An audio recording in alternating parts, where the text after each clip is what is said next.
এটা হলো কচু শাকের মাইন আছে না, কচু শাকের মাইন দিয়া চাপা দিয়ে ভর্তা বানাইছে।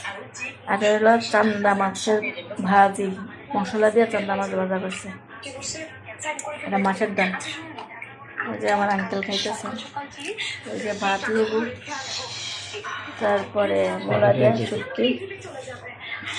সেই স্বাদ, দেশি খাবার সেই স্বাদ। এটা তো আমরা প্রবাসে পাই না, সৌদারও পাই না, এটা সহজে পাওয়া যায় না। ছোটো মাছ পাই না, মাছের ডালটা পাই, তখন আরে রান্না করে কিনতে পাওয়া যায়।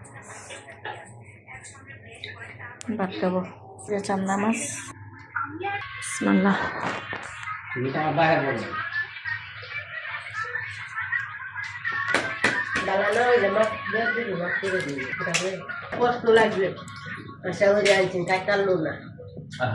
কচুর অবকাশ চান্দা মাছের ভাজা, পেঁয়াজ দেয়া ভাজি করছে।